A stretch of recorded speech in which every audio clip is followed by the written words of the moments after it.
The storm was conjured out of nothing, placid waters raging with all the elemental fury the sea could muster in a matter of minutes. The slave galley was barely a mile from land, not that her crew would have known.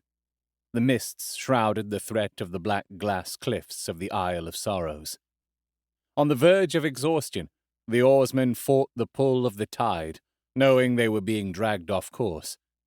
The only thing that kept them going was the promise that journey's end lay through the shroud. Half a day at most. The ship's hold was full, weighing them down in the water, but they were making good time. In a few hours, the poor bastards shackled to the oars would be able to rest at last, but only for a while before they set out again on the next leg of their travels. Their chains dug away at their skin, the cuffs wearing through to the bone.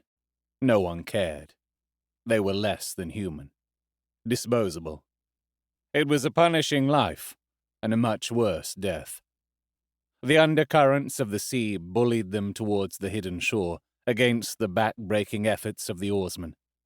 The relentless drumbeats and barked orders of "Stroke! Stroke! Stroke!" ensured they did not let up in their fight against the raw savagery of the elements. To the watcher's eye, it was obvious they were being pulled off course by the undertow, and for all the men chained to those oars, there wasn't enough strength left in them to fight the elements as they dragged them towards their doom.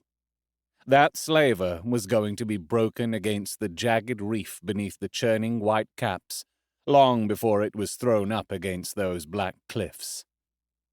The Isle of Sorrows. A ghost island. There were whispers, of course, rumors, but few had set foot upon it in years, none in recent memory. Few even remembered it was there.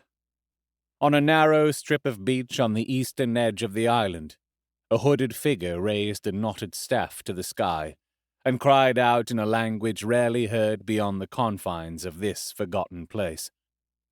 With the words tripping off the figure's tongue, the sky blackened, grim and forbidding, as the wind was whipped into a fury that had waves crashing against the headlands, huge spumes and sprays thrown up even as the next wave smashed against the island. But somehow, that sandy beach remained a place of stillness, an absolute calm, wind and wave forbidden to approach. The figure loosed a harrowing cry and unleashed the full force of the storm to hammer at the slaver, pushing it further away from the island.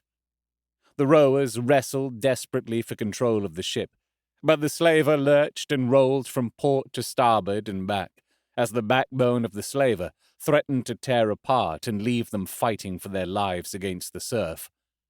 The slave master bellowed, "Clear the oars!" And as one, the slaves angled their oars up out of the water, removing all resistance. The sea washed inside. There was no escape. Their chains held the men in place. Another wave struck to the sound of thunder, and the boat cracked. Any hope they might have had of making it to shore was lost in that moment. The cargo in the hold shifted, breaking free of its bonds, and slid, unbalancing the weight distribution. The slave galley's prow dipped until it was beneath the waves, and the sea closed over it, the water pulling the ship down, oblivious to the cries of the drowning men. The sea was hungry, its appetite voracious. It was determined to suck it deep into its depths. And still, the figure on the beach drew down the destructive power of the heavens, showing no sign of relenting. The winds raged, the rains lashed down, and still the figure gave itself to the incantation, becoming one with the elements, the elemental fury its fury, the elemental rage its rage, until the slaver succumbed, finally surrendering to the sheer ferocity of nature.